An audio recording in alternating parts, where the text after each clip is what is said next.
जिले के एसपी नारायण रेड्डी ने जिले के लोगों को मशवरा दिया है कि वो बारिश में सफर करते वक्त एहतियात बरतें। गुज़िश्ता 4 दिनों से हो रही शदीद बारिश की वजह से जिले के 4-5 मंडलों में नदी नाले तेजी से बह रहे हैं। दरियाए कागना, यलाल, करनकोट, बोनारस्पेट और तांडूर मंडलों में तेजी से पानी बह रहा है। लोग दोपहिए गाड़ियों पर सफर न करें जब तक जरूरी ना हो। पंकेटी की सड़क को पार न करें जहां पानी का एक पुलट के ऊपर बह रहा है। उन्होंने कहा है कि अगर आप फिसल कर गिरते हैं तो जानों के जिया का खतरा है। हम क्लोरिस्ट और हेवी क्लेड्स लगाकर हादसात को रोकने के लिए पहले ही इक़दाम कर रहे हैं। अगर आप इमरजेंसी की सूरत में 100 डायल करें तो पुलिस मुनासिब इमदादी इक़दाम करेगी। एसपी ने तमाम लोगों से चौकस रहने और एहतियाती तदाबीर इख्तियार करने को कहा है। अंदरिकी नमस्कारम।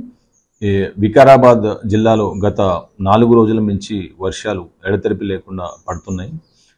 చాలా చోట్ల కూడా ఒక 4-5 మండలాల్లో మనకు యాలాల్, కరణ్కోట్, బొమరాస్పేట్ ఈ ఏరియాలో కాగ్నా రివర్ కావచ్చు, ఇంకా దాని నుంచి వచ్చే చిన్న వాగులు కావచ్చు, చాలా చోట్ల కాజ్వేస్ మీద కల్వర్ట్స్ పైన కూడా ఓవర్ఫ్లో అవుతుంది.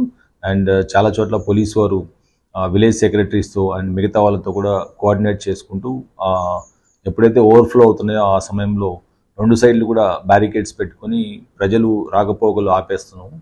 అండ్ ప్రజలకు కూడా నేను విజ్ఞప్తి చేసేది ప్రతి ఒక్క చోట ఎక్కడైతే ఇంకా నెక్స్ట్ మనకు 2-3 రోజులు హెవీ ఫోర్కాస్ట్ ఉంది రెయిన్ఫాల్.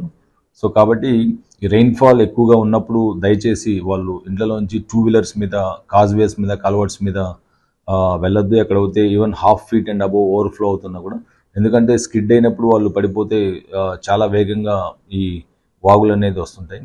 అది ఒకటి చూసుకోండి. అండ్ ఇంకా అవసరమైతే తప్పక ఎక్కువగా ట్రావెల్ కూడా 2 వీలర్స్ మీద అన్నది, ఎందుకంటే స్కిడ్ అయిపోయి కూడా సెల్ఫ్ స్కిడ్ అయిపోయి పడిపోయి కూడా గాయాలు జరగవచ్చు, లేకపోతే ప్రాణహాని కూడా ఉండొచ్చు.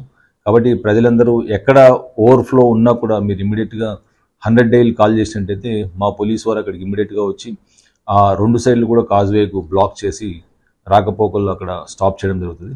సో ప్రజలు కూడా దీంతో సమాచారం ఇచ్చి జాగ్రత్తలు తీసుకోవాలని చెప్పేసి నెక్స్ట్ 2-3 రోజులు వికారాబాద్ జిల్లా ప్రజలందరినీ కూడా మేము విజ్ఞప్తి చేస్తున్నాం.